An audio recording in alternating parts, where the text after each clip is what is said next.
আল্লাহর জিকির করছে। ডান দিকে তাকিয়ে দেখলেন কিছু মানুষ আল্লাহর কোরআন নিয়ে ব্যস্ত আছে।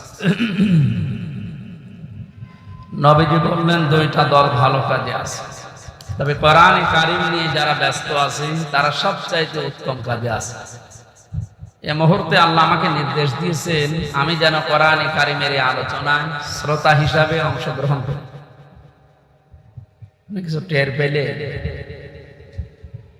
মুহাম্মদুর রাসূলুল্লাহ সাল্লাল্লাহু আলাইহি ওয়াসাল্লাম যদি এখন বেঁচে থাকতে আর এই ডম্মি এলাকার পাশ দিয়ে যেতেন, কোরআনের ইজ্জতে তিনি আলোচনায় অংশগ্রহণ করতেন। এইরকম একটা জায়গায় আল্লাহ আমাদেরকে কিছু সময় বসার তৌফিক দিলেন। জবান খুলে বলছি আলহামদুলিল্লাহ। উনি দারাজ কণ্ঠে কথা বলছেন। বিজ্ঞান প্রমাণ করছে খালাকাল ইনসান আল্লামাহুল বায়ান, মানুষকে আল্লাহ বানিয়েছেন আর কথা বলার শক্তি দিয়েছেন। এই যে মানুষ কথা বলতে পারে, এই কয়েক ইঞ্চি জায়গা থেকে এক একটা কথা বের হতে 27টা স্তর পার করা লাগে।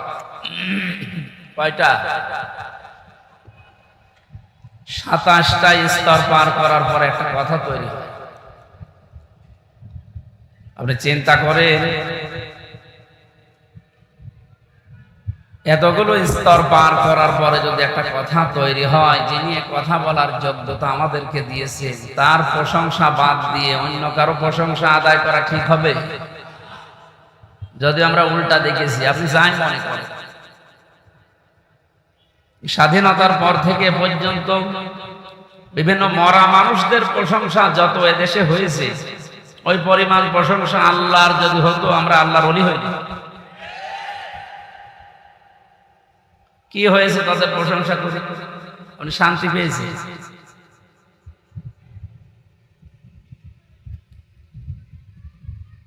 একজন বেদুইন এসেছিল, নবীজি বললেন কি তোমার এই অবস্থা? কাঁধের উপর একটা ভাঙ্গা মূর্তি নিয়ে নাক ভাঙা। তোমার মূর্তির নাক ভাঙা কেন? লোকটা বলে হে রাসূল, এটা আমার মূর্তি না, এটা আমার খোদা। এটা সব সময় আমি সঙ্গে রাখি, না জানি কখন কোন বিপদে পড়ি। আজও আমার মনে হয় 1500 বছর আগে এই লোকটা না বুঝে তার খোদাকে সঙ্গে রেখেছিল বিপদ থেকে বাঁচার জন্য। আরে ডিজিটাল যুগে অনেকে বুঝে শুনে খোদাকে উপরে রেখে দেয়। উপরে খোদা দেখবেন, নিচে খোদা হাত হয়ে আছে। সিস্টেম একই, শুধু নিয়মটা পাল্টিয়েছে। ও সাথে রাখতো, পকেটে রাখতো, আর উপরে রেখে হাত তুলে থাকতো। কি বেশি বলবো? এই যে এই খোদার সাথে রেখে কি আনন্দ পেলেন আপনি, কি উপকার হয়েছে? হ্যাঁ, সাময়িক কিছু উপকার হয়েছে, কারণ উপরে খোদা আছে, নিচে যদি খোদা এভাবে থাকে মানুষ মনে করে না এ খোদার লোক। এ পর্যন্ত শেষ। এই পরিচয় দেওয়ার কি এখন সময় আছে? আর দিতে পারবেন?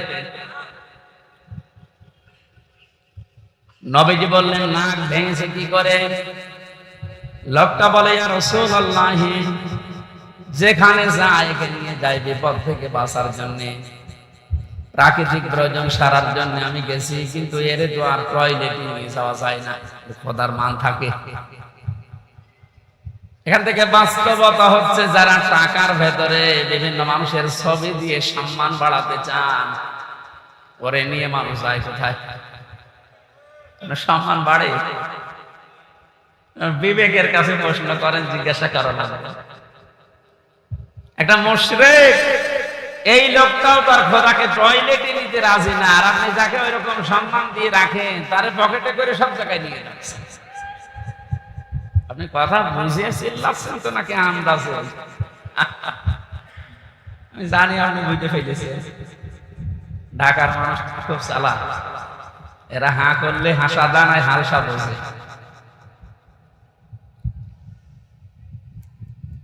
রাস্তার পাশে রেখে কাজ সারতে গেলাম, কাম করে এসে দেখি ওর মাথা থেকে পা পর্যন্ত পুরা ভিজা। চিন্তা করলাম খোদা আর গা ভিজা, এ না জানি কর রহমত বরকতের পানি হবে। জহব্বা বের করে চাটলাম, খাইলাম, দেখে একটা ঝাঁজ ঝাঁজ লাগে, গন্ধ। চিন্তা করলাম পানি যদি রহমতের হবে, খোদার গা থেকে ঝরতেছে, এরকম গন্ধ হবে কেন? ঝাঁজ লাগে কেন? পাশে তাকিয়ে দেখে একটা কুকুর দাঁড়িয়ে আছে, নিচ দিয়ে পানি টপকাচ্ছে। এবার বুঝলাম যে কোন রহমতের পানি।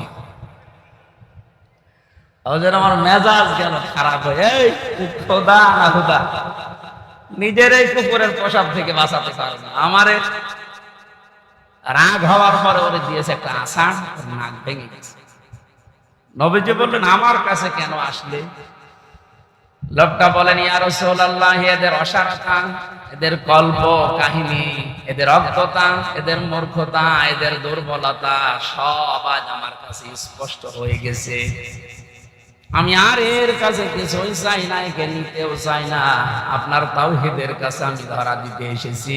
আমারে আপনি পড়িয়ে দিন, লা ইলাহা ইল্লাল্লাহ মুহাম্মাদুর রাসূলুল্লাহ। আপনি শুধু হাদিসটা শুনে শেষ করে দিচ্ছেন না। আমার তো মনে হয় ১৫০০ বছর আগে লোকটা যা ঘটিয়েছে, এখন এই ডিজিটাল যুগে খাপের খাপ অনেকের জীবনে মিলিয়ে যাচ্ছে। যেই দেখেছি যে না, এগুলো তো কল্প কাহিনী। আজকে আমি কোর্টে সারাদিন ছিলাম, আমার যতগুলো মামলা সব আজকে আদালত ডিসমিস করে দিয়েছে।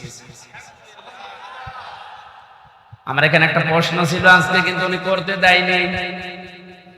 আমাকে ৩টা বছর আটকে রেখেছিলেন মাটির নিচে এবং জেলখানা মিলে।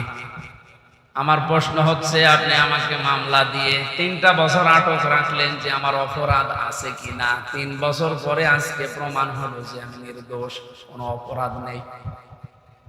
আমার যত রকমের পরীক্ষা করার দরকার ছিল রিমান্ডে নিয়ে সব করেছে। এই মোবাইলটা আজকে দিয়েছে ওরা ৩ বছর পর। এর মধ্যে যা ছিল ওরা সব কিছু দেখেছে। যে মামলা দিয়েছিল আনসার আল ইসলাম না কি জানো, সাথে আমি জীবনে জানি না।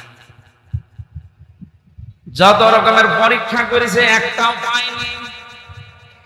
জজ আজকে হাসছিল যে মামলার বিচার করব কি দিয়ে, কোনো মাল নেই, ছুড়ে ফেলে দিল। আমি মনে করলাম জিজ্ঞাসা করি, মাননীয় আদালত, এই যে ৩টা বছর আপনার কাছে তো আমার মামলা ছিল, এতদিন আপনি কিছুই করেননি, আপনি কিন্তু জানতেন। আজকে যেমন ছুড়ে ফেলে দিচ্ছেন, হাসি তামাশা করছেন যে একটা মামলা হলো, এই 3 বছর জানতেন না?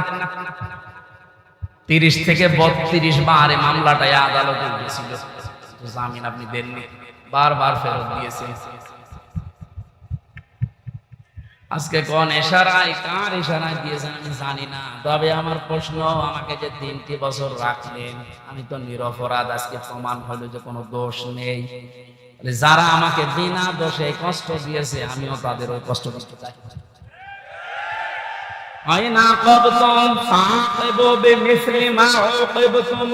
যতটুকু অত্যাচারিত হও অতটুকু করো। আমি যেহেতু হয়েছি, করার আমাকে জানিয়েছে, সুতরাং আমি যতটুকু পেয়েছি। মাটির নিচে আপনারা আমাকে রেখেছিলেন, আমার মামলার আয়ু থেকে শুরু করে উপরের যে নির্দেশদাতা পর্যন্ত প্রত্যেককে আমি 3 বছর মাটির নিচে রাখতে চাই। আমি বেশি করছি না, সমান সমান করছি। এটা যদি আপনি না করতে পারেন, আগামীতে আমার মতো আরো মানুষ বিনা কারণে 3 বছর 5 বছর না 10 বছর 15 বছর মাটির নিচে জেলখানায় থাকবে, কোনো বিচার হবে না। 15 বছর পরে লোকটা যখন বের হবে, আপনি রায় দিয়ে দেবেন যে নির্দোষ, কোনো দোষ নেই, তাহলে 15 বছর আপনি ফিরিয়ে দেন। আমার জীবন থেকে আপনি 3টা বছর নষ্ট করে দিলেন। যাদের কথা মতো এই মানুষগুলো তো কিয়ামতে মামলার আসামি হবে, কারণ আল্লাহ আপনাকে মাফ করবে না যতক্ষণ হামজা মাফ না করে। আপনি আল্লাহর ক্ষতি করেননি, ক্ষতি করেছেন হামজার।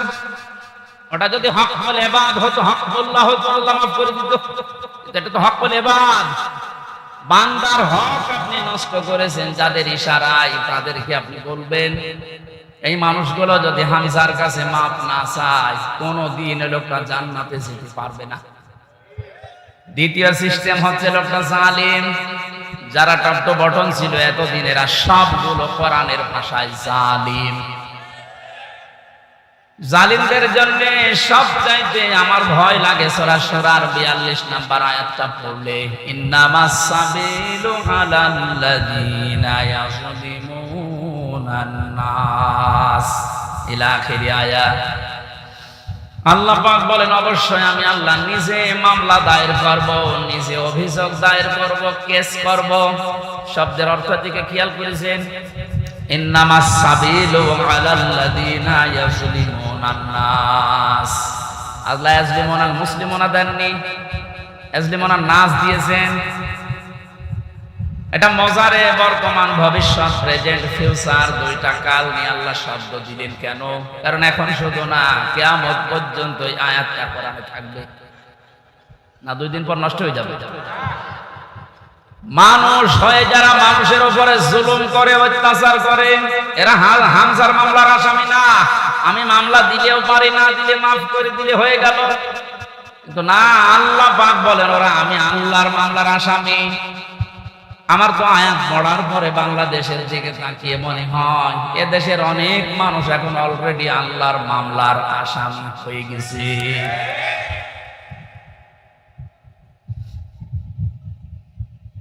যিনি বিচারপতি, যিনি রায় দেবেন, তিনি যদি মামলার বাদী হয়, বলেন আপনার পক্ষে রায় আসার সম্ভাবনা আছে?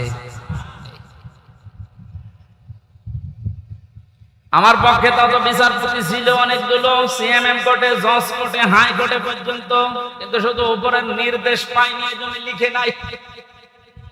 অথচ যিনি নিজে রায় দেবেন, যিনি নিজে নির্দেশ দেবেন, আলাইসাল্লাহু বিআহকামিল হাকিমিন, সবচাইতে বড় বিচারপতি যিনি, তিনি আল্লাহ আপনার মামলার আসামি। আমার ভয় লাগছে আমরা আবার আল্লাহর মামলার আসামি হয়ে যাচ্ছি না তো? ওয়ায়াবগুনা ফিল আরদি বিগাইরিল হক, অন্যায় ভাবে পৃথিবীতে বিদ্রোহ করে যারা বেড়ায়, এই 2 প্রকার মানুষ আল্লাহর মামলার আসামি। আর এই 2 প্রকার মানুষ এখন বাংলাদেশে বেশি। আগস্টের 5 তারিখ থেকে আজকের এই 2 তারিখ পর্যন্ত তাকান, এই 26-27 দিনে কত ভাবে চেষ্টা চালাচ্ছে কি করে বিশৃঙ্খলা তৈরি করা যায়, বিদ্রোহ করা যায়, দুনিয়া অশান্ত করা যায়।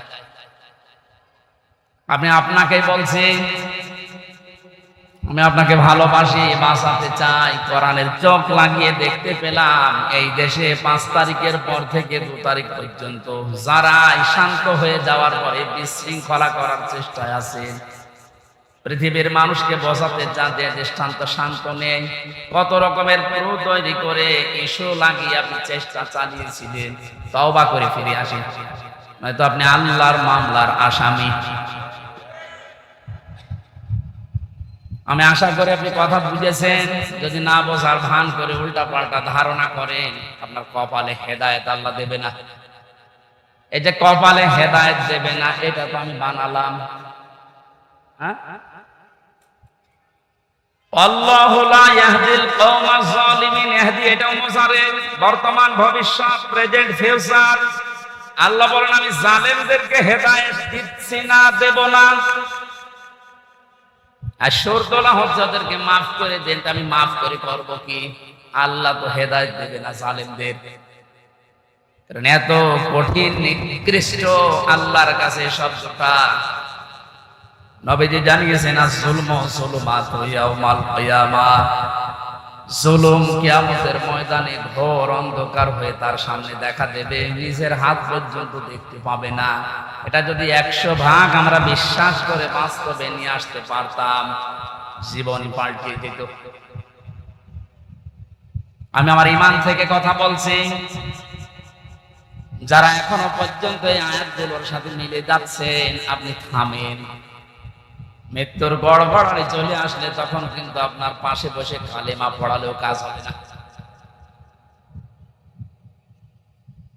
ঢাকাবাসী, আমি যেটা শিক্ষা দেওয়ার জন্য পর্যন্ত আসছিলাম, আজ বহু মানুষের গল্প কাহিনী, মিথ্যাচার, মিথ্যা রচনা, অনেক ষড়যন্ত্র, বিশেষ করে উল্টা পাল্টা সব যেহেতু আমাদের কাছে ধরা পড়ছে, দলে দলে পালে পালে দেখতে পাচ্ছি মানুষ বুঝে হোক না বুঝে হোক এখন ইসলামে আসা আরম্ভ করে দিয়েছে। এটা কেন দিল? কোরআনে কারীম জানিয়েছে ইযা জাআ নাসরুল্লাহি ওয়াল ফাত ওয়া রাআইতান নাসা ইয়াদখুলুনা ফি দীনিল্লাহি আফওয়াজা। আল্লাহ পাক বলেন, হে নবী, যখন আমার সাহায্য আসবে তখন আপনি বিজয় দেখতে পাবেন। কিছু না হলেও কিছু আমরা পেয়েছি। আল্লাহর সাহায্য আসার কারণে কিন্তু আমরা বিজয়ের স্বাদ পেয়েছি। মানুষ যে পরাধীন থাকলে কি হয়, এটা এই 27 দিন আমি টের পেয়েছি। সবচেয়ে বেশি টের পেয়েছিলাম মাটির নিচে যতদিন ছিলাম। ওই সময় চোখের ওপরে কালো কাপড় বাঁধা, আমার হাতে পেছনে হ্যান্ডকাপ দেওয়া, পায়ে ডান্ডা বেড়ি দেওয়া, মাথায় দড়ি দিয়ে যখন টেনে নিয়ে যেত, মনে হচ্ছে এ পৃথিবীতে সব চাইতে বড় অসহায় আমি। মাটির নিচে অবস্থায় ছিলাম। আপনারা উপরে যারা ছিলেন, বিবেক দিয়ে বলেন তো, আপনারা অসহায় ছিলেন না? গত কয়েকদিন আগে কুষ্টিয়ায় বাংলাদেশ জামাত ইসলামী ওলামা বিভাগের আয়োজনে 500 আলেম সব ঘরানা থেকে নিয়ে এসেছিল। কত? 500।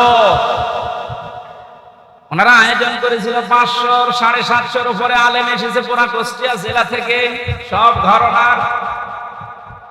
প্রায় 2.5-3 ঘন্টা আলোচনা হয়েছে। কোনো সমস্যা না, কিচ্ছু পাইনি। আমি নিজেও ছিলাম। আপনি একটু ভাবেন তো, 5 তারিখের আগ পর্যন্ত 500 না 5 জন আলেম এক জায়গায় বসলে নিরাপদে থাকতে পারত? স্বাধীনতার পরাধীন কি অবস্থা, বাস্তবতা এইটা। এই অনুষ্ঠানটা করতে হলে 5 তারিখের আগে 14 জায়গায় পারমিশন নেওয়া লাগতো, তারপরও অনুমতি মিলত না। এ মানুষগুলো তো সেই মানুষই আছে। এখন 14 জায়গায় মদিনা ডাক্তার ইউনূস বলেছেন, এদেশে কোরআনে কারীমের কথা ওইভাবে হয়ে অন্যান্য ধর্মের কথা যেভাবে চালু আছে।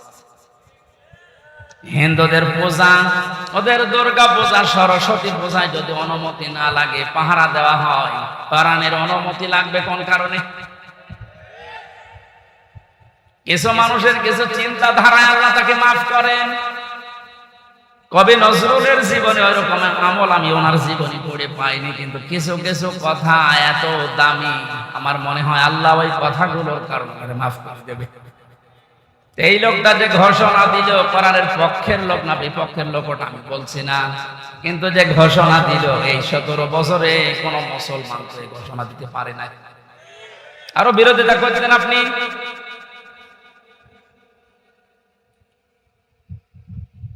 অন্যান্য ধর্মের অনুষ্ঠানে যদি অনুমতি না লাগে, মুসলমানদের কোরআন প্রসারে অনুমতি নেওয়া লাগবে। কোন কারণে? কোনো অনুমতি আজকে থেকে নেওয়া লাগবে না।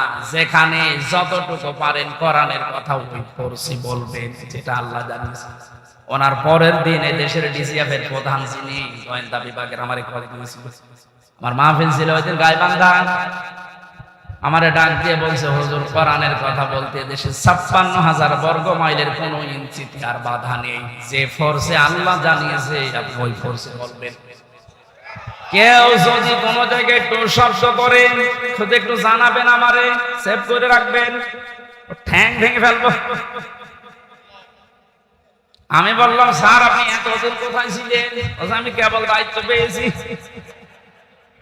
কিন্তু 2টা কথা ওকে জানিয়েছে, যারা আয়োজন করে তাদেরকে আপনি বলবেন ওনারা যেন মহিলা প্যান্ডেলটা আলাদা করে, ওখানে পুরুষের যেন আনাগোনা থাকে, আর ওনাদের যে আলাদা টয়লেট বা নামাজের ব্যবস্থা, ওগুলো যেন ওয়ান টাইমের জন্য করা হয়। ভালো প্রস্তাব।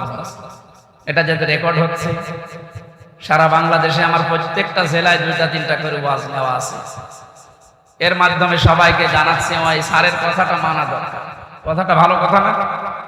পর্দা কিন্তু নফল না। পর্দা কি নফল? ফরজ কেমন ফরজ? নামাজের মতো ফরজ। কিন্তু আজ অনেকে এটাকে গুরুত্ব এভাবে দিতে চায় না, নফলও মনে করে। পর্দা যে একটা ফরজ, নফলও মনে করে। এই জন্যে কাজটা যেভাবে উনি করতে বললেন আমি আপনাদের কাছে পৌঁছিয়ে দিলাম। উনি আজকেও আমাকে জানিয়েছে কোর্ট থেকে বের হওয়ার পরে, যেই দেখেছি সব মামলা ডিসমিস হয়ে গেছে। আমি সাংবাদিকদের সামনে যখন ব্রিফ করছিলাম, ব্রিফিং করার পরেই কল দিয়ে জানিয়েছি যে আপনি কিন্তু আজকেও মাহফিলে যাবেন। আমি জানি কোথায়, খিলক্ষেত। দেখেছেন, আমি জানি না আমার মাহফিল কোথায়, কারণ আমার সাথে যে ছেলেটা আছে ও আমার একদিন আগে জানায় যে আজকে অমুক জায়গায় মাহফিল আছে। ওনারা জেনে ফেলেছে, কত খোঁজ রাখছে। ওনার ওই কথাটা আমরা আহ্বান জানালাম, আপনারা মেনে চলবেন। মেয়েদের এই সিস্টেম গুলো একটু দরকার। ওনাদের ইসলাম জানা দরকার নেই বলে। ঢাকাবাসী কোরআনে কারীম থেকে কথা আরম্ভ করার জন্য আমরা আল্লাহর শুকরিয়া জানাচ্ছি, যিনি আমাদেরকে এই স্বাধীনতার একটু হালকা সুখ পাওয়ার তৌফিক দিয়েছেন।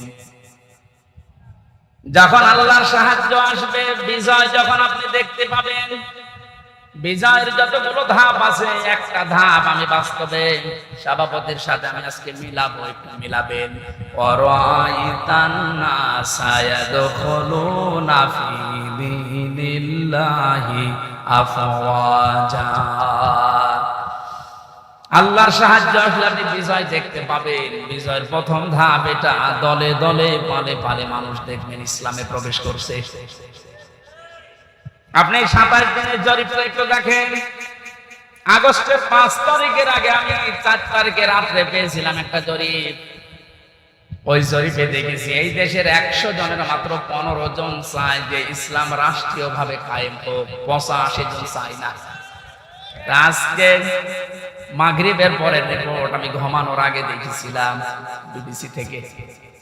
আজকের রিপোর্ট হচ্ছে দেশের 100 জনের 35 জন এখন চাচ্ছে দেশে কোরআন দিয়ে দেশটা চলুক। আপনি একটু সুযোগ দেন। দলে দলে যেভাবে প্রবেশ করছেন, গাইবান্ধার পলাশ বাড়িতে আমি 45 মিনিট আলোচনা করার পরে এক হিন্দু অনার্স মাস্টার্স করা এক শিক্ষিত মানুষ এসে বলছে, আমার ধর্মে আমি আর থাকবো না, আপনি আমার ইসলামে প্রবেশ করান।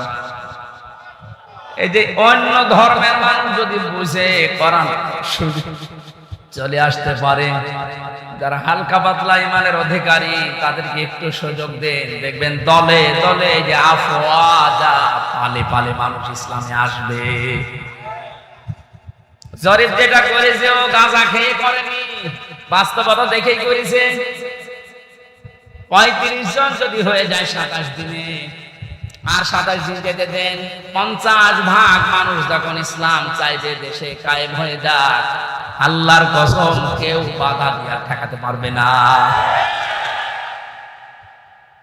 ওই যে অজ্ঞের ডাক দিচ্ছিলেন, ওই কথাটা বোঝানোর জন্য একটা উদাহরণ বলছি কয়েক মিনিটে, একটু মিলান। একটা হোস্টেলে 100 জন ছাত্র, প্রতিদিন ওনাদেরকে যে নাস্তা দেওয়া হয় না, 100 জনের ভেতরে 80 জন বলছে এই প্রতিদিন এই যে নাস্তা দেওয়া হয় এটা আমরা খাবো না, এই মেনু পাল্টাতে হবে। হোস্টেল যিনি সুপার আছেন বলছেন তাহলে ভোট দাও। প্রত্যেকেই ভোট বাক্স দিয়েছে। কেউ বলছে আমরা রুটি পাউরুটি চাই, রুটি কলা চাই, কেউ খিচুড়ি চাই, কেউ রোল চাই। এভাবে একটা একটা করে দিতে দিতে সর্বশেষ দেখা গেল 20 জন মাত্র যে নাস্তা ছিল আগে ওইটাই আছে, আর বাকি 80 জন এই নাস্তার সাথে একমত না। 20 জনের এক জায়গায় ভোট পড়েছে, এখনো 80 জন বাকি আছে, ওরাও ভোট দিয়েছে। কারোটা 15, কারোটা 14, কারোটা 18, এভাবে করতে করতে ভাগ হয়ে গেছে। নাস্তার বিল যেটা পাস হবে, বেশি সংখ্যক যেহেতু মানুষ যেখানে পাস হবে ওইটা, 80 জন থাকার পরও নাস্তার ওই বিলটা পাল্টায়নি। কারণ এখানে কয়জন? আরো জোরে বলেন। আমি শুধু বলার জন্য বলছি তা না, এটা জীবনে মিলাতে হবে। আজ সময় এখন ওইটাই। আমরা সংখ্যায় টুপিওয়ালা মানুষ। এদেশে 100 জনের 96 ভাগ আমরা মুসলমান। 20 জন যদি এদেশে ইসলাম নাও চায়, 80 জন আমরা চাই, কিন্তু ছোটখাটো বিষয় নিয়ে মতপার্থক্য করার কারণে আজ আমরা দল বিদলে বিভক্ত হয়ে 20 পর্যন্ত যেতে পারছি না, 18, 17, 15। জেলখানার ভেতরে আমি ছিলাম মাওলানা মামুনুল হকের সাথে 3টা বছরই। উনি মাঝে মাঝে বলতেন, হামজা বাইরে থাকতে ভাবতাম কি আর ভেতরে এসে বুঝতেছি কি। এখন যে পাল্টিয়ে যাব, কে বুকে হাত বাঁধে, কে আমিন জোরে বলে, কে নবীকে দাঁড়িয়ে সালাম দেয়, কেউ বসে সালাম দেয়, ওসব সব বাদ। আল্লাহ একজন আছে, রাসূল একজন আছে, কোরআন আছে, কথা বিশ্বাস যারা করে তাদেরকে এক জায়গায় নিয়ে আসা লাগবে। ইহুদি, খ্রিস্টান, বৌদ্ধ, মুশরিক যারা, ওরা কিন্তু এই ধোঁয়াগুলো তুলে আমাদেরকে আলাদা আলাদা করে রেখেছে। এই জন্য 80 জন হওয়ার পরও 20 জনের সাথে পারছি না। এই কথা বুঝেন? যেভাবে চলতেছে, আশা করছে কোরআনের এই আয়াতটা বাস্তবে আল্লাহ আমাদেরকে দেখাবেন। আরাইতান নাসা ইয়াদখুলুনা ফি দীনিল্লাহি আফওয়াজা। দলে দলে পালে পালে যেভাবে মানুষ ইসলামে দীক্ষিত আর আরম্ভ হয়েছে, আল্লাহ পাক যেন চর্ম চোখে দেখার তৌফিক দেন যে কোরআন দিয়ে 56,000 বর্গ মাইল চলছে। শোক এবং শান্তি শব্দ দুইটা। শোক 3টি বিষয়ের নাম, শান্তি 4টা বিষয়ের নাম। বাস্তবে ছোট জীবনে বহু দেশ আমি ঘুরেছি। আমি আকিস গ্রুপে চাকরি করতাম খতিব হিসাবে। ওনারা একটা ভিসা লাগিয়ে 27টা দেশ আমার একবারে ঘোরানোর ব্যবস্থা করে দিয়েছিল। যদিও 3 বছর জেলে থাকার কারণে আমার ভাগ্য হয় নাই, তারপরও আমার ব্যক্তিগতভাবে বহু দেশে আমি গেছি। সুখ শান্তি এটা কিনতে পাওয়া যায় না। আল্লাহ পাক সুখ এবং শান্তি নিজের পক্ষ থেকে দান করেন। এজন্য 53 বছর হয়ে গেল, সুখ শান্তি দুইটার একটা আমরা এখনো পাইনি, অনুধাবন করতে পারছি না। কারণ চলছিল 53 বছর মানুষের তৈরি করা নিয়ম নীতি দিয়ে। বাবা চালিয়েছিল, আমি দেখি নাই, ওই মুরব্বীরা দেখেছে, বাবারটা দেখে নাই। স্বামী চালিয়েছিল, ওনারা দেখেছে, আমি তো দেখি নাই, আমার 92 সালে জন্ম। চাচা চালিয়েছিল, বউ চালিয়েছে, ভাবিও চালিয়েছিল, সবগুলোই আমরা দেখেছি। শুধু কোরআন দিয়ে দেশ চললে কেমন দেখা যায় আজও দেখিনি। দেখেছেন? এটা দেখেছেন? দেখেছেন? এটা দেখার দরকার না যে এটা দিয়ে চললে কেমন লাগে? আন্দাজে চিল্লানো না, সত্যি সত্যি মন থেকে বলবেন যদি চান ওই 35 জনের ভেতরে আপনি যেন থাকেন যে হ্যাঁ এইটা দিয়ে দেশ যেন চলে, আমি এটা দেখতে চাই। হাত তুলেন তো, লিল্লাহি তাকবীর।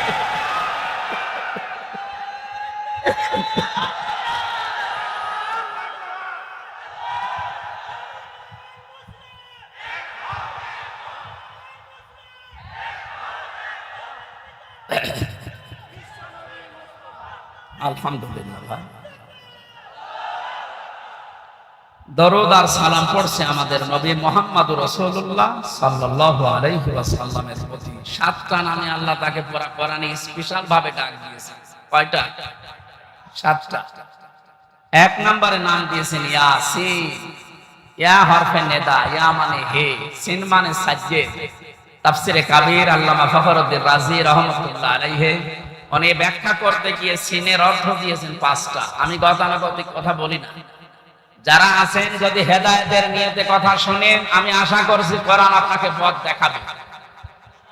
আর কোরআন শরীফ যদি কাউকে হেদায়েত দিতে না পারে, ও যেন বিশ্বাস করে ওর কপালের হেদায়েত নেই।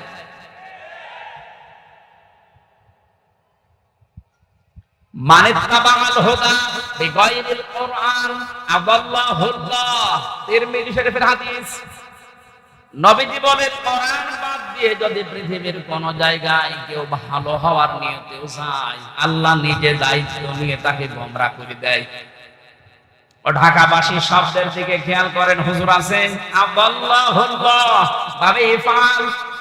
নবী যদি দল্লা দিতেন তা অর্থ হয়ে যেত। দল্লা ইয়াদুল্লু না দিয়ে আদাল্লা ইয়াদুল্লু দিয়েছেন। দল্লা শব্দটার বাংলা অর্থ হচ্ছে আপনি নিজেই নিজেকে খারাপ বানিয়ে ফেলেছেন। আর আদাল্লা মানে আল্লাহ নিজে দায়িত্ব নিয়ে আপনাকে নিজে খারাপ বানিয়ে দিয়েছে। এ কথাটার অর্থ কি? কোরআন যেখানে নেই ওই জায়গায় যদি কেউ ভালো হওয়ার নিয়তেও যায়, ওকে খারাপ বানাবে হামজা কে? বলেন বলেন। হেদায়েত দেওয়ার একচ্ছত্র মালিকানা কার? দুনিয়ার কারো হাতে আল্লাহ দিয়েছেন, এমনকি নবীর হাতেও দেন নাই। এজন্য নবী নিজের চাচা কেউ পারে নাই। এই হাদিস দ্বারা বোঝা যায় কোরআন যেখানে নেই ওই জায়গায় যদি আপনার নিয়ত ভালো থাকে আল্লাহ কিন্তু আপনাকে ছাড়বে না। আপনি গেলেন কেন? এর বাস্তব প্রমাণ বাংলাদেশের মাজারগুলো। আপনি তাকান আমার কুষ্টিয়ার লালনের মাজার, অনেকেই তো যায় ওখানে আল্লাহর ওলি ঘুমিয়ে আছে এই কথা মনে করে, কিন্তু কোরআন ওখানে চলে না, ওখানে চলে শুধু গাঁজা। আমি তো যতটুকু জানি বা দেখেছি সারা দেশ মিলে আপনি যে কয় মন গাঁজা না পাবেন, লালনের মাজারে তার থেকে বেশি গাঁজা পাবেন। রাত 9টার পরে গেলে দেখবেন সব অন্ধকার, পুলিশ পাহারা দিয়ে গাঁজা খাওয়াচ্ছে। আমি একবার গিয়েছিলাম রাত 9টার পরে বাড়ির পাশে, তো গিয়ে দেখছে ন্যাংটা কিচ্ছু নেই, ওরে দুধ খাওয়াচ্ছে। কে এরে দুধ খাওয়ান? হুজুর আল্লাহর ওলি। আল্লাহর ওলি মানে হ্যাঁ, এর ভেতরে মাল আছে। মাল যা সব দেখা যাচ্ছে, নতুন কোন মাল দেখা? এ মাল তো সবাই আছে, খালি বেচার প্রতি মানিকেরটা নেই, ওটা উড়ে গেছে। ওনাকে বলেছিল আমার বিসি নিল কে, এখন বেশি বুঝতে পারছে না। ইসলামের যে ক্ষতি করেছে এই লোকটা, আলেমদের যে দুশ্মন ছিল, আল্লাহ আমার মনে হয় সরাসরি হাত দিয়ে দেখিয়েছে। আমার জীবনের সব যে আল্লাহ যদি পৃথিবীতে আর কিচ্ছু না দেখায়, কোনো আফসোস আমার জীবনে নেই। আল্লাহ ওরে যে ধরা ধরে দিছে। এই কথা বলছেন?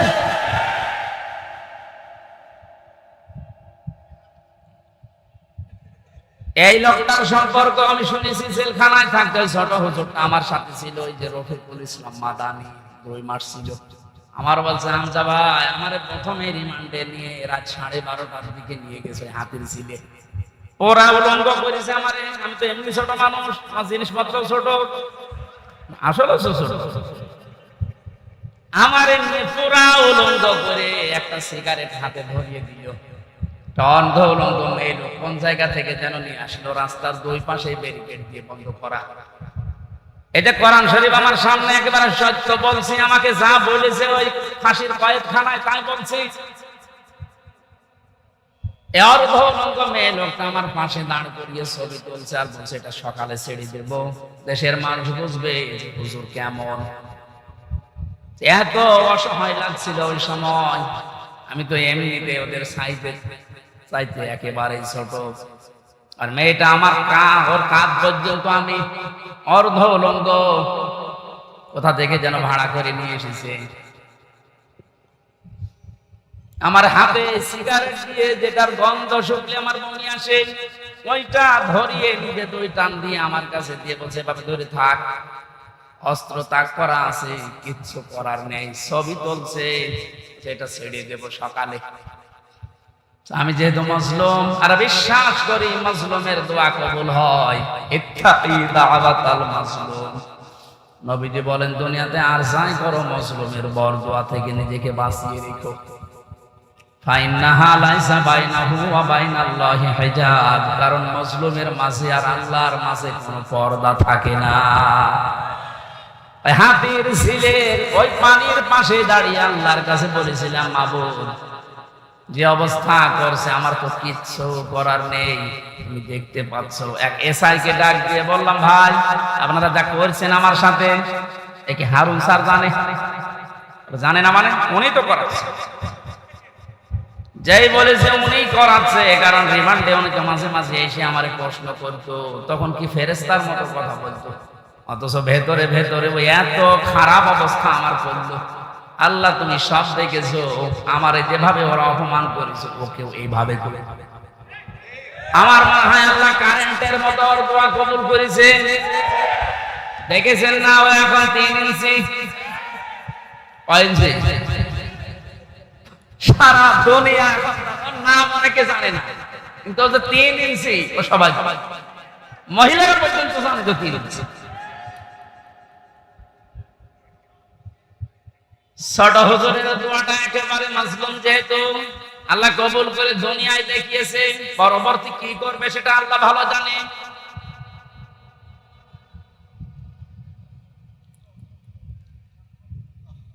যেটা বোঝার জন্য বাস্তবে ইয়াসিন শব্দটা আমি নিয়ে আসলাম, আমি আশা করব আপনাকে ইয়াসিনে পাল্টাবে। অনেকে মনে করে ইয়াসিন সূরা পড়লে 10 খতম কোরআন শরীফের সওয়াব হয়। কেন হয়? এখানে 83টা শিক্ষা আছে। এর প্রথম 5টা শিক্ষা হচ্ছে সিনের ভেতরে। আপনারা শুনতেছেন? আল্লাহ ডাক দিয়েছেন ইয়াসিন, হে নেতা। ইয়া মানে হে, সিন মানে সাজ্জেদ, সাজ্জেদের বাংলা অর্থ নেতা। মুফাসসির 5টা অর্থ দিয়েছেন তাফসিরে কাবীরে। 1 নম্বরে সাজ্জেদুল বাশার, 2 নম্বরে সাজ্জেদুল আলামিন, 3 নম্বরে সাজ্জেদুল কাউনাইন, 4 নম্বরে সাজ্জেদুল আম্বিয়া, 5 নম্বরে সাজ্জেদুল মুরসালিন। এক একটা শব্দের আবার ব্যাখ্যা করা আছে। আমি কথা বলছি তাফসীর আকারে, আপনি মিলান। প্রথম নম্বর অর্থ হচ্ছে সাজ্জেদুল বাশার, আল্লাহর ঘোষণা দেওয়া মানুষের জন্য একমাত্র নেতা, আদর্শ একজন, তার নাম মুহাম্মদ রাসূলুল্লাহ। কি বুঝলেন ইয়াসিন পড়ে? আপনি মানুষ নামে যদি বদ বাচ্চা বিবেচিত হন যে আমি মানুষ, অথচ নবীজিকে আপনি আদর্শ মানেন না, নেতা মানেন না, বিশ্ব নবীকে, আল্লাহর ভাষায় আপনি মানুষ নেই। কথা বললাম। আর ঢাকাবাসী, এটা যদি খালি দুনিয়ার বিষয় হতো, আল্লাহর কসম আমি এটা বলতাম না। এটা সম্পর্ক আখিরাতের সাথে। হযরত আয়াত পড়েছিলেন, আয়াতটাতে ছিল ওয়া কুল্লুহুম আতিহি ইয়াউমাল কিয়ামাতি আরদা। সূরা মরিয়মের 95 নম্বর আয়াত। আল্লাহ পাক বলেন কিয়ামতের দিন প্রতিটি মানুষকে বিচারের প্রথম ধাপে আমি ডাক দেব স্রেফ একা একা। কয়জন? কেউ থাকবে না আপনার সাথে, আপনি স্রেফ একা থাকবেন। বিচারের দ্বিতীয় পয়েন্টে আল্লাহ ডাক দিয়েছেন, এবার আর একা ডাকবেন না। ইয়াউমা নাদউ কুল্লা উনাসিন বিইমামিহিম। সূরা বানী ইসরাঈল 72 নম্বর আয়াতের প্রথম অংশে আছে, আল্লাহ বলেন কিয়ামতে প্রতিটি মানুষকে এবার বিচারের দ্বিতীয় ধাপে, আমাদের যেমন প্রথম সিএমএম কোর্ট, এরপরে জজ কোর্ট, প্রথমে আল্লাহ আপনাকে একা ডাকবে, দ্বিতীয় সিস্টেমে যে একা না, আপনার নেতা সহ ডাকবে। কে সহ? আপনার নেতা সহ আল্লাহ ডাক দেবেন। আগে নেতা, এরপরে কর্মী। যেহেতু আপনারা শিক্ষিত মানুষ, বিবেক আপনাদের বেশি কাজ করার কথা।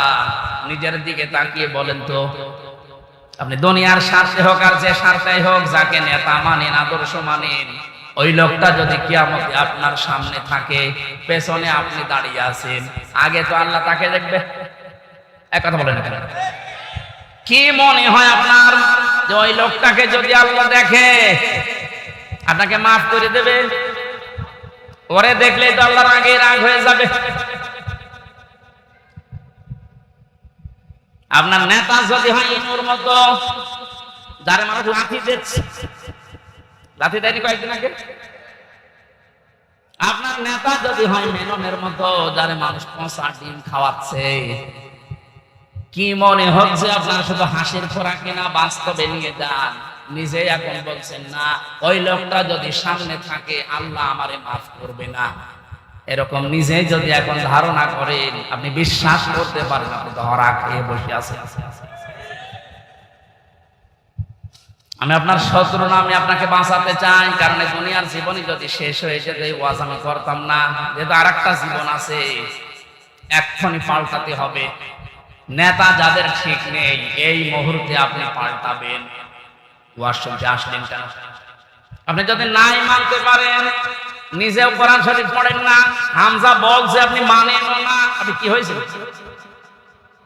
এই মুহূর্তে সিদ্ধান্ত পাল্টান। যাদের নেতা ঠিক নেই, আপনি ধরা খাচ্ছেন, সুতরাং এমন মানুষকে নেতা মানা লাগবে যে লোকটা আল্লাহ এবং রসুলকে মেনে চলে, আর এটা নফল না, এটা ফরজ।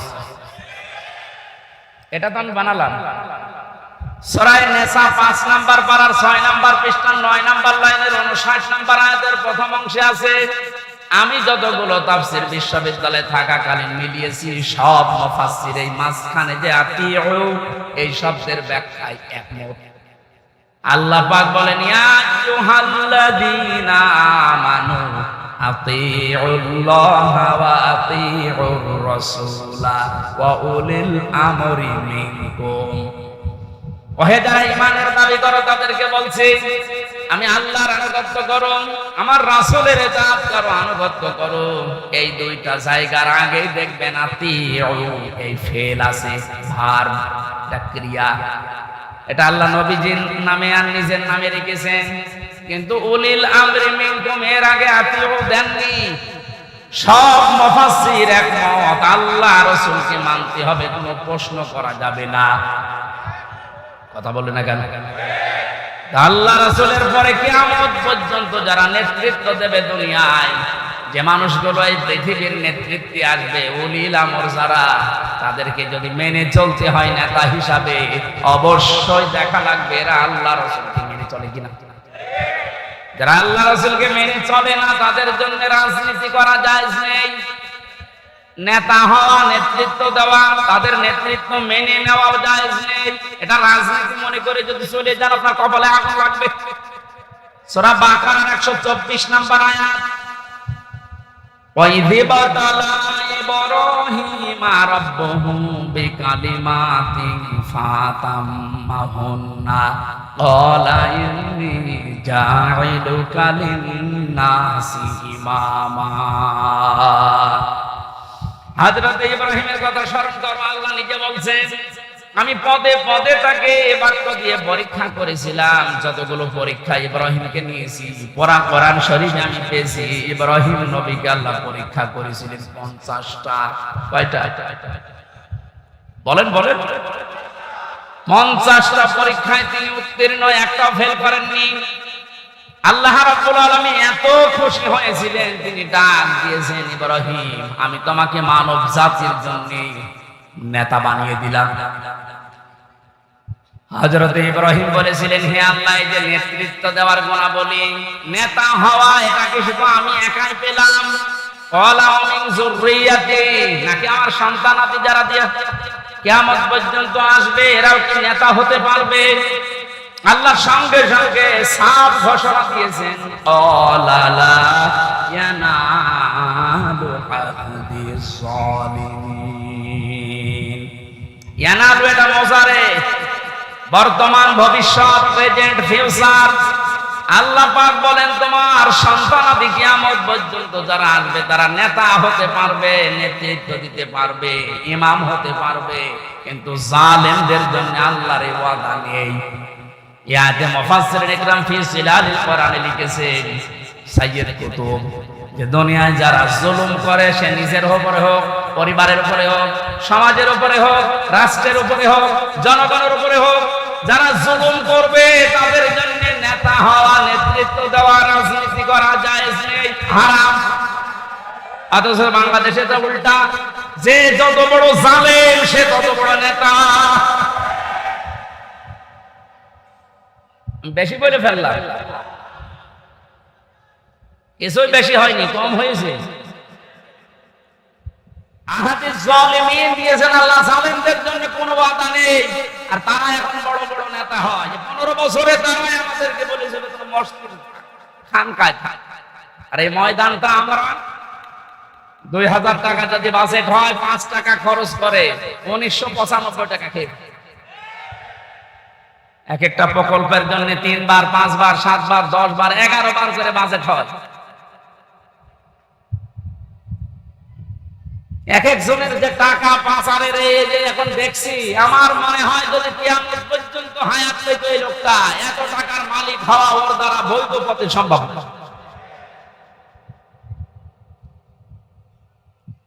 জানি ইয়াসিন শুধু পড়লে 10 খতম কোরআনের সওয়াব হয়, হয় আপনি তো মানবে। ইয়াসিনের প্রথমটাই তো মানেন না, এই নেতৃত্বের কথা বললেই বলে রাজনীতি। আরে ভাই, রাজনীতি মানে রাজনীতি এটা কোরআনের পাঠ না। 903 জায়গায় আছে রাজনৈতিক কথা, ডাইরেক্ট ইনডাইরেক্ট মিলে। আপনি সেইটাকে অস্বীকার করে না বোঝার ভান করে চলে যাবেন, আর আল্লাহ আপনাকে ছেড়ে দেবে। আশা করছি আপনার আদর্শ ঠিক করবেন, আর এক্ষুনি মোক্ষম সময়। এরপরও যদি কেউ না বোঝার ভান করে থাকেন, আসেন এদিকে, আপনাকে ছড়ি কোদাল দিয়ে বোঝাচ্ছে। বোকারি শরীফ দিয়ে, কোরআন শরীফ দিয়ে হবে না, ওরে দিয়া লাগে বাকারি শরীফ। আমি আসেন, এরা তো ব্যাখ্যা শেষ করতে পারবো না। নির্ধারিত আমরা আয়াত পড়েছিলাম 8, 9, 10, 3টা আয়াত পড়েছি সূরা মারিজ থেকে। কয়টা? এখানে আল্লাহ কিছু দৃশ্যের কথা দিয়েছেন, কিয়ামতের ভয়াবহতা, সে প্রথম থেকে পর্যন্ত। যে কিয়ামত যখন সংগঠিত হবে, এরকম পাহাড় উড়ে যাবে, সব ধ্বংস করবেন আল্লাহ তাআলা। একথা বলতে বলতে এই কঠিন মুহূর্ত যখন তৈরি হবে, এই মুহূর্তে মানুষের অবস্থা কি হবে আজকের আলোচনার বিষয়। এজন্য আমি মিলিয়েছি মুক্তিপণ। এটা বানিয়েছিলাম জেলখানায় থাকতে। জনাব এটিএম আজহারুল ইসলাম, নাম শোনেননি? এই লোকটা এখনো পর্যন্ত জেলে আছে। উনি একদিন একটা বই পাঠিয়েছিল, মুক্তিপণ, লেখক সৌদি আরবে। উনি বলছে, হামজা এটা পড়বা, জনগণের সামনে কথা বলো, মানুষ যেন পরিবর্তন হয়, এটা অনেক ভূমিকা পালন করবে। আমি পুরাটা 2-3 বার এই 3 বছরে শেষ করেছিলাম। দেখলাম যে হ্যাঁ, পরিবর্তন হওয়ার যদি মন থাকে, এই মুক্তিপণ এই শব্দটা মানুষের ভেতরে ঢোকাতে পারলে মানুষ আসবে ফিরে। আল্লাহ কিয়ামতের একটা বিশাল কঠিন ভয়াবহ দৃশ্যের কথা নিয়ে আসতে গিয়ে এই জায়গায় আমাদের কাছে এসে থামবে। একটা মিলাবেন নিজের সাথে। আল্লাহ রাব্বুল আলামিন বলেন, ওয়ালা ইয়াসআলু হামিমুন হামিমান ইউবাসসারুনহুম। সেদিন শহীদের পরিচয় দেবে না। এই যে হামিমুন মানে অন্তরঙ্গ বন্ধু, শহীদ বলা হয়। একে অন্যের যখন দৃষ্টিগোচর করা হবে, একে অন্যের সামনে যখন নিয়ে আসা হবে, কেউ কারো পরিচয় দিতে চাইবে না। রব্বুল আলামিন বলেন, এই লোকটা কি করবে হে নবী আপনি জানেন? ইয়াবাদুল মুজরিমু লাউ ইয়াফতাদি মিন আযাবি ইয়াউমিদিন বিবানি। এই লোকটা মুক্তিপণ হিসাবে নিজের সন্তানকে প্রথমে আল্লাহর কাছে বলবে, আল্লাহ এটা দিয়ে দিলাম, আমার এই ছেলে মেয়ে দিয়ে দিলাম, আপনি আমাকে বাঁচান আজকে। আমি আয়াতটা পড়ার পরে মিলিয়েছিলাম আমার ফারিহার সাথে। আমার এই ছোট মেয়েটা আমি জেলখানায় যাওয়ার আগে 1 বছর বয়স ছিল, এখন ওর বয়স 4 বছর। ওর কথা যখন মাঝে মাঝে মনে হতো, আমি একটার সাথে মিলাতাম যে বিবানী, আল্লাহ কিয়ামতের দিন সন্তান মানুষ দিতে চাইবে মুক্তিপণ হিসাবে, তো এটা তো আমার সাথে মিলছে না। আমি আয়না ঘর থেকে শুরু করে ডিবি অফিসে এই মাটির নিচে গুম হওয়া থেকে শুরু করে জেলখানার এই ফাঁসির কন্ডেম ছেলে থেকে বিচ্ছিন্ন ছিলাম, যোগাযোগ কষ্ট পেয়েছি। কিন্তু আমার মেয়েটাকে আমি যে ভালোবাসি, এখনো পর্যন্ত আল্লাহ রসুলের পরে পৃথিবীতে সবচাইতে বেশি ভালোবাসি। এখনো আমার ওই ছোট মেয়েটাকে আল্লাহ নিজে তৈরি করে দিয়েছে। অথচ আল্লাহ বলছেন, ফারিহাকেও কিয়ামতে হামজা তুই বলবি যে এটাও দিয়ে দিলাম, আমারে বাঁচাও। এটা আমার বিশ্বাস হচ্ছে না যে না এটা হবে না, এটা হওয়া কথা না। আল্লাহ বলেন শুধু ফারিহাকে না,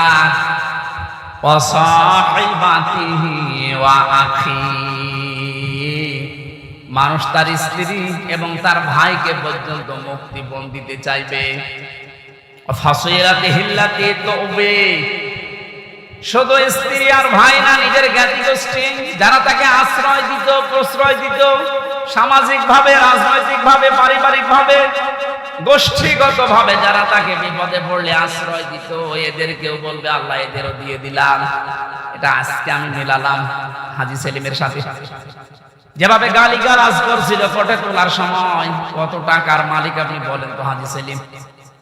অথচ যে গাল আজকে খেয়েছে, যে ডিম খেয়েছে, তাও এতগুলো প্রশাসনের মানুষ পাহারা দেওয়ার পরেও ও আজকে হাও মাও করে কাঁদছিল ওই ক্লাসে দাঁড়িয়ে। ও তো মনের ভেতরে এইটা আসছিল, কি করলাম, যা দুনিয়া আছে সব আজকে দিয়ে বলতো জজ সাহেব আপনি আমার শুধু মুক্তি দিয়ে দেন। ওরে কান্নার ভেতরে এই আওয়াজ ভেসে আসছিল। জামিন নামঞ্জুর করে জেলে পাঠিয়েছে। আল্লাহ বলেন জ্ঞাতি গোষ্ঠী ও ফাসইলাতি হিল্লাতি তবে, এই ফাসইলাতির শব্দের ভেতরে তিনটা বিষয় আছে ইবনে কাসিরে। তো ওবের ভেতরে দুইটা অর্থ আছে। আল্লাহ পাক বলেন এই পৃথিবীতে ও আপন মনে করে যে মানুষগুলোর যার কাছে যেত, যারা আশ্রয় দেবে বলে বিশ্বাস করত, এই মানুষগুলোকেও কিয়ামতে বলবে আল্লাহ জ্ঞাতি গোষ্ঠী দলের লোক সব নেতা খাতা দিয়ে দিলাম, আমাকে তুমি মুক্তি দাও। আল্লাহ বলেন এতটুকু না, আর একটা আছে অমান ফিল আরতি জামিআ, ওর দুনিয়ায় যত স্থাবর সম্পদ ছিল, যত সম্পদের মালিক ছিল, সব আমাকে দিতে চাইবে, শুধু বলবে সুম্মায়ুজি, আমি মুক্তি চাই। আমি কি চাই? এটা শুধুমাত্র মনে হয় হাজী সেলিমের জীবনে, আমাদের জীবনে এরকম সময় আসবে না। এক কথা বলুন, প্রত্যেকের জীবনে অপেক্ষা করছে। আমি আমার ফারিহাকে, আমার স্ত্রী তামান্নাকে, আমার ভাই নেই, আমার বোন আছে রুনাকে, আমার জ্ঞাতি গোষ্ঠীর 100 জনের 98 জন আওয়ামী লীগ করতো, এখন পুরা পাল্টিয়ে গেছে। এখন বলছে আমরা কিছু করি না। এই পর্যন্ত না, আমার যত সম্পদ আল্লাহ দিয়েছেন আমার বাবা আর আমার, সব আমি একটা একটা করে আল্লাহকে আমি দিতে চাইবো। শুধু বলবো আল্লাহ তুমি আজকে কঠিন দিন থেকে আমারে বাঁচাও। আল্লাহ দিনের পরিচয়টা একটু দিয়েছেন কোরআনে, ফাকাইফা তাত্তাকুনা ইন কাফারতুম ইয়াউমা ইয়াজআলুল ওয়ালদানা শিবা। হে নবী, কিয়ামত আমি কেমন ভাবে বানাবো জানেন? যুবক মানুষ কিয়ামতের দৃশ্য দেখে বিদ্ধ হয়ে যাবে। ঢাকাবাসী একটা মানুষ বুড়ো হয়ে যায় কখন? 60 বছর, 70 বছর, 80 বছর সময় লেগেছে, কিন্তু এমন দৃশ্য ঝলঝলা আল্লাহ নিজে বলছেন আমি বানাবো। আমার মতো হামজা 32 বছর বয়স, সঙ্গে সঙ্গে সেকেন্ডের ভেতরে বুড়ো হয়ে যাব। এই কঠিন ময়দানে আল্লাহ ঘোষণা দেবেন কাল্লা, কখনো না, কখনো না। যতগুলো দিতে চাইলে মুক্তিপণ একটাও নেওয়া হবে না। ইন্নাহা লাযা, তোরে আমি লাজাই দেব। কোন জায়গায়? প্রশ্ন আসতে পারে লাজা কি? এখানে যারা আছে আমরা অনেকেই জানি জাহান্নাম 7টা, জান্নাত 8টা। আমি কোরআনে কারিমে পেয়েছি লাহা সাবাতু আবওয়াব লিকুল্লি বাবিম মিনহুম জুজুম মাকসুম। সূরা হিজরের 44 নম্বর আয়াতে আছে আল্লাহ পাক বলেন জাহান্নামের দরজা 7টা। যে যে অপরাধ করবে আল্লাহ তাকে ওই দরজা দিয়ে ওই জাহান্নামে প্রবেশ করাবে। তাহলে জাহান্নাম একটা, এর দরজা 7টা। কয়টা? এটা মনে হচ্ছে কোন স্কুল না? এখানে 1 থেকে মনে করেন 5 পর্যন্ত পড়ানো হয়। প্রত্যেকটি ক্লাসে আলাদা আলাদা রুম আছে, কিন্তু বিদ্যালয় বা শ্রেণী তো একটাই বলা হয় যে বিদ্যালয় বা মাদ্রাসা, স্কুল যাই বলেন স্কুল। এই স্কুলের 5টি স্তর আছে, 1 থেকে 5 পর্যন্ত। যে যে ক্লাসে পড়ে সে দরজা দিয়ে প্রবেশ করে ক্লাস করে বাড়ি চলে যায়। 3তে পড়ে 5-এ গিয়ে ক্লাস করতে পারবে। এটা যেমন সহজে বুঝলেন। আল্লাহ পাক জাহান্নাম বানিয়েছেন একটা, স্তর বানিয়েছেন এরকম 7টা। দুনিয়ায় যে যে ধরনের অপরাধ করবে তাকে ওই দরজা দিয়ে প্রবেশ করিয়ে শাস্তি দেবে। এর প্রথম নম্বর দরজার নাম হচ্ছে হুতামা, খুব ভয়ঙ্কর জায়গা। এর 2য় নম্বরে লাজা। আল্লাহ বলেন এই যে মানুষগুলো মুক্তিপণ হিসাবে কিয়ামতের কঠিন দৃশ্য থেকে দিতে চাইবে, দিতে চাইবে, দিতে চাইবে, আমার আওয়াজ হবে কাল্লা না, ইন্নাহা লাযা, তোরে এই লাজার দরজা দিয়ে প্রবেশ করাবো। এটা কেমন জায়গা হে নবী আপনি জানেন? নাযাআতাল লিশশাওয়া। এখানে ঢুকলে আগে মানুষের চামড়া খসে যাবে। শাওয়া শব্দের শাব্দিক অর্থ বেশি ইবনে কাসিরে হাড় টুকরা টুকরা করলে যেভাবে খণ্ড বিখণ্ড হয়ে যায়, উপরে বাড়ি দিলে হাড় যেভাবে খণ্ড খণ্ড হয়ে যায়, এইরকম জায়গা এটা। বাংলাদেশ সহ বিশ্বের যত কঠিন জায়গা আছে, শুধু যেখানে কারেন্টের শর্ট দিয়ে মানুষকে গলিয়ে ফেলা হয় এইটা বাদ দিয়ে এদেশে এমন কোন রিমান্ডের জায়গা নেই যেখানে গেলে চামড়া আগে খসে যায়। আমারে বহুবার বলেছিল যে এই যে এইগুলো আমরা তুলি, অস্ত্র নিয়ে এসেছিল বিভিন্ন মেশিন, যে এই যে নখ আমরা তুলে ফেলি এইটা দিয়ে, ওটা দেওয়ার পরে এরপরে টান দেবেন, এরপরে উঠবে, তাছাড়া ধরে রাখলে ওঠে না। অথচ আল্লাহ নাযাআতাল লিশশাওয়া দিয়েছেন, লাজায় প্রবেশ করার সঙ্গে সঙ্গে মানুষের চামড়া আর এই নখগুলো উঠে চলে যাবে। এবার আপনি ভাবেন তো বাস্তবতা নিয়ে যে কিরকম জায়গা এটা, যেখানে প্রবেশ করলে আগে চামড়া খসে চলে যায়, নখ উড়িয়ে যায়। আল্লাহ বলেন কঠিন ভয়ঙ্কর জায়গায় কাদেরকে ডাকবে জানো? তাদউ মান আদবারা ওয়া তাওয়াল্লা। এই দুনিয়ায় যে মানুষগুলোকে সত্যের দিকে আহ্বান করা হয়েছে, এরা সত্যের কথা শোনার পরে অহংকার করে এদবার করেছে, মুখ ফিরিয়ে দিয়েছে। আমার মনে হয় আজের বাস্তবতা বাংলাদেশে সবচেয়ে বেশি। এত কোরআনের কথা আলোচনা পৃথিবীর কোন জায়গায় হয় না। এত আলোচনা হওয়ার পরে সত্যকে সত্য জানার পরেও যারা ঘাড় ঘুরিয়ে অহংকার করে চলে যান, আপনার জন্য আল্লাহ লাজা প্রস্তুত করে রেখেছে। ইহুদি খ্রিস্টানদের আমরা প্রতিদিন 17 বার করে বরদোয়া দেই। কতবার? এই যে গায়রিল মাগদুবি আলাইহিম ওয়ালাদ-দাল্লিন, দুইটা জাতির কথা আছে, ইহুদি আর খ্রিস্টান। বারবার আল্লাহকে বলা হচ্ছে, আল্লাহ এদের পথ আমাদেরকে দেখিও না, এরা অভিশপ্ত। এরা অভিশপ্ত না? আমি তাফসিরে পড়েছি কেন আল্লাহ এদের নাম দিলেন। কারণ ইহুদি খ্রিস্টানদের কাছে সত্য এসেছিল আমাদের নবীজি সম্পর্কে, যে বিশ্ব নবী মুহাম্মদুর রাসূলুল্লাহ শেষ নবী, এটা সর্বশেষ নবী, শ্রেষ্ঠ নবী। ইহুদি আর খ্রিস্টানরা জানতো, ওদের তাওরাতে ইনজিলে স্পষ্ট আছে লেখা, এরপরও অহংকার করে হিংসা করে মানত না। আপনি কিন্তু বুঝতে পারছেন হামজা যা বলছে কোরআন দিয়ে হাদিস দিয়ে ও বানিয়ে বলছে না, ও সত্য কথাই। সত্য জানার পরেও অহংকার করে হিংসা করে অনেকে এরপরও চলে যাবে। এদের জন্যই লাজা। 2 নম্বরে যারা মাল সম্পদ জমা করে আর বারবার সংরক্ষিত রাখার চেষ্টা করে। আজ হাজারো মানুষে বাংলাদেশে চরিত্রের আছে, বৈধ অবৈধ নেই, মাল জমা করে যাচ্ছে। ইয়াহসাবু আন্না মালাহু আখলাদাহু, মনে করে এটা আমার কাছে স্থায়ী ভাবে থাকবে। শুধু জমা করে শেষ না, এটা সংরক্ষণ করার জন্য কত কায়দা কৌশল। এদেশে জায়গা হয় না, বেগম পাড়া বানাচ্ছে। এদেশে জায়গা হয় না, সুইস ব্যাংকে রাখছে যেন সংরক্ষিত থাকে। সম্পদ উপার্জন করা নিষেধ না, বৈধ পথ বাদ দিয়ে যারা অবৈধ পরে উপার্জন করার পরে এগুলো যারা সংরক্ষণ করার চেষ্টায় আছেন হক আদায় না করে, তার মানে যাকাত দেওয়ার হক ছিল আপনি দেননি, দান সাদাকা করার অর্থ ছিল আপনি করেননি। বৈধ বৈধ না ভেবে শুধু জমা করা, এভাবে যারা জমা করে গিয়েছেন আর সংরক্ষিত রাখার জন্য চেষ্টা চালিয়েছেন, আপনার জন্য লাজা। আমাকে সহ যারাই শুনলাম, আল্লাহ তুমি লাজা থেকে আমাদেরকে বাঁচাও, বলেন আমিন।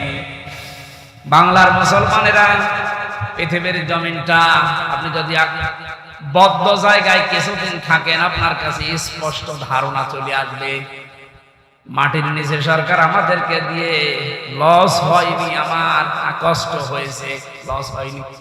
দুনিয়ার জীবনটা আগে যে দৃষ্টিতে দেখতাম, পুরা দৃষ্টি আমার পাল্টিয়ে গেছে। আল্লাহ তাআলা বলেন, আমাল হায়াতুদ দুনিয়া ইল্লা মাতাউল গুরুর, পৃথিবীর জমিনটা ধোঁকা, বাস্তবে এখন দেখছি ঠিক 100 ভাগ আসলে ধোঁকা। আপনার মা বাবা ধোঁকা, স্ত্রী ধোঁকা, সন্তানাদি ধোঁকা, আপনার নেতা খেতা দলের লোক সব ধোঁকা। মনে করছেন না মা বাবার সম্পর্কে কথা বললো কেন? ধোঁকা। আপনি বাস্তবে নিয়ে যান দেখবেন।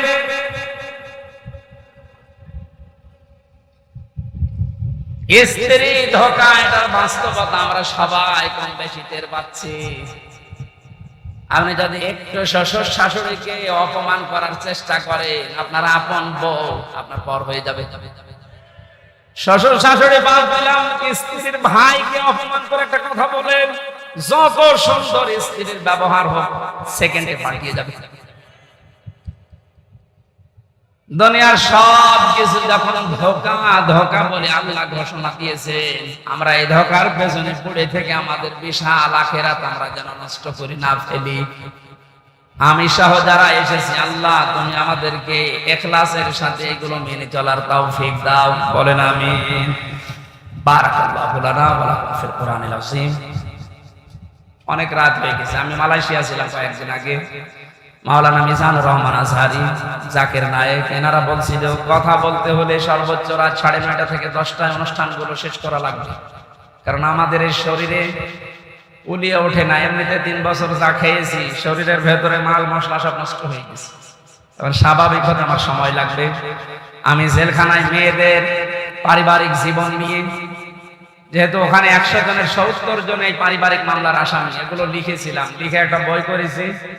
বইটা গাড়িতে আছে, নিয়ে নিজের স্ত্রীকে, মেয়েকে, মাকে পড়াবেন। ওনাদের সম্পর্কে যেহেতু আলাদা কিছু বলতে পারলাম না, বইটা নিয়ে যাবেন। গাড়িতে পাওয়া যায় কোথায় জানেন?